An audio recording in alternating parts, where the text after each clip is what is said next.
श्री स्वामी समर्थ। तुम्हा सर्वांचं माझ्या यूट्यूब चॅनलवरती अगदी मनापासून स्वागत करते। तुमच्या मनातील सर्व काही चांगल्या इच्छा स्वामी महाराज नक्की पूर्ण करो हीच स्वामी चरणी प्रार्थना करते। आणि आजच्या व्हिडिओला सुरुवात करूया। तर आजचा व्हिडिओ खूप महत्त्वाचा आहे। आज आपण बघणार आहोत लवंगेचे 5 महाउपाय जे की आपल्याला शिक्षणामध्ये आपले मुलांचं शिक्षणामध्ये लक्ष लागत नसेल किंवा अभ्यास करत नसतील, मुले सतत चिडचिड करत असतील किंवा ऐकत नसतील, या स्पर्धेच्या युगामध्ये प्रत्येक मुलाच्या आईवडिलांना वाटत असलं तर की आपल्या मुलाने खूप सारा अभ्यास करावा किंवा चिडचिडपणा करू नये, त्यांच्यासाठी हा उपाय आहे मुलांसाठी। त्याचबरोबर आपल्या घरामध्ये लक्ष्मी टिकावी म्हणजेच पैसा टिकावा, सुख समृद्धी ऐश्वर या गोष्टीचा लाभ आपल्याला व्हावा, याच्यासाठी सुद्धा हा अतिशय प्रभावी असे लवंगेचे 5 महाउपाय मी तुम्हाला सांगणार आहे। जे तुम्हाला कोणताही एक उपाय करायचा आहे जे की तुमच्या जीवनात काही अडचणी असतील, समस्या असतील त्या नक्कीच दूर होण्यास तुम्हाला मदत होणार आहे। तर सर्वात प्रथम आपल्याला लवंगेचे उपाय माहीत आहे की पूजेमध्ये करतात। लक्ष्मी प्राप्तीसाठी आपण लक्ष्मीच्या चरणी एक लवंग अर्पण करत असतो।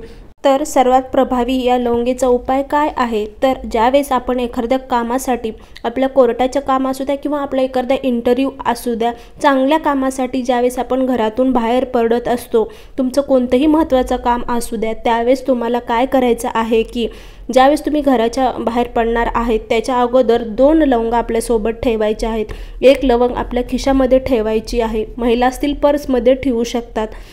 आणि दुसरी गोष्ट म्हणजे दुसरी जी लवंग आहे ती आपल्याला तोंडात टाकायची आहे आणि आपल्याला ती लवंग खायची आहे। ज्यावेळेस तुम्ही महत्त्वाच्या कामासाठी जाल त्यावेळेस तुमचं काम नक्कीच पूर्ण होणार आहे, त्यासाठी तुम्हाला ही लवंग खायची आहे। त्यानंतर दुसरी गोष्ट म्हणजे तर देवघरामध्ये आपल्याला संध्याकाळच्या वेळेमध्ये एक शुद्ध गाईच्या तुपाचा दिवा लावायचा आहे आणि त्या तुपामध्ये थोडंसं हळदी कुंकू आपल्याला टाकायचं आहे आणि 2 लवंग त्या दिव्यामध्ये आपल्याला टाकायच्या आहेत। आता बऱ्याच जणांना प्रश्न पडतो की ताई त्या लवंगाचं दुसऱ्या दिवशी काय करायचं, कारण त्या लवंगा तशाच दिव्यामध्ये राहतात। तर त्या लवंगा तुम्ही वाहत्या पाण्यामध्ये टाकू शकतात।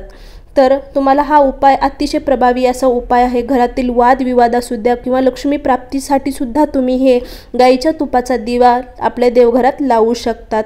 तर तिसरा उपाय तुम्हाला करायचा आहे धन प्राप्तीसाठी।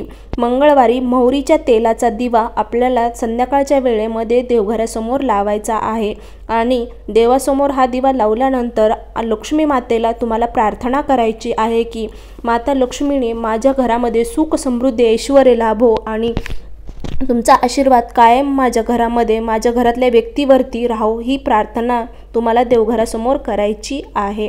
आणि चौथा उपाय अतिशय प्रभावी आणि सर्वात महत्त्वाचं म्हणलं तर मुले अभ्यास करत नाहीत किंवा मुले सतत चिडचिड करतात, मुलं चिडचिड करतात किंवा त्यांचं लक्षात राहत नाही अभ्यास केलेला, तर यावर एक उपाय करायचा आहे। काय करायचं आहे तर बुधवारी 11 लवंगा घ्यायच्या आहेत आणि लाल कपड्यामध्ये त्या बांधायच्या आहेत आणि आपल्या देवघरातील, आपल्या देवघरामध्ये गणपती असतो ना, तिथे आपल्याला गणपतीच्या शेजारी ते म्हणजे लाल रंगात जे बांधलेले आहेत त्या ठेवायच्या आहेत आणि एक माळ जप करायचा आहे। ओम गण गणपते नमः असं म्हणत एक माळ जप करायचा आहे आणि दुसऱ्या दिवशी जे लाल कपड्यात आपण लवंग ठेवलेले आहेत त्यातील एक लवंग आपल्या मुलाला खायला द्यायची आहे। अशा 11 लवंगा 11 दिवस मुलांना खायला द्यायच्या आहेत, मुलगी असो किंवा मुलगा। तर नक्कीच तुमचे मुलं अभ्यास करतील, त्याचबरोबर चिडचिडपणा आणि रागीट स्वभाव असेल तर ते कमी होण्यास सुरुवात होईल। त्यानंतर 5वा आणि प्रभावी आणि अतिशय महत्त्वाचं म्हणजे लक्ष्मी प्राप्तीसाठी कायम आपल्या घरामध्ये लक्ष्मीचा वास राहावा किंवा आपल्या घरामध्ये पैसा अडखेची कमी होऊ नये, त्यासाठी तिजोरीत आपल्या किंवा पर्समध्ये 5 पिवळ्या कवड्या आणि 5 लवंग घ्यायच्या आहेत आणि एका लाल कपड्यामध्ये बांधायच्या आहेत। शुक्रवारी करा हा उपाय आणि आपल्या घरातील जी देवघरातील लक्ष्मी आहे, माता आहे, तिच्याजवळ हे ठेवायचं आहे आणि दुसऱ्या दिवशी ते लाल कपडा आपल्याला तिजोरीत किंवा आपल्या पर्समध्ये जिथं आपण पैसे सोने वगैरे ठेवतो तर तिथं आपल्याला ठेवायचं आहे। अतिशय प्रभावी असे लवंगाचे हे 5 महाउपाय आहेत, नक्की करा आणि अनुभव घ्या। तर या प्रकारे आजचा व्हिडिओ होता। खरंच व्हिडिओ आवडला असेल तर नक्की लाईक करा, शेअर करा आणि सबस्क्राईब करायला मात्र विसरू नका। कमेंटमध्ये नक्की लिहा श्री स्वामी समर्थ, जय जय स्वामी समर्थ। अवधूत चिंतन श्री गुरुदेव दत्त।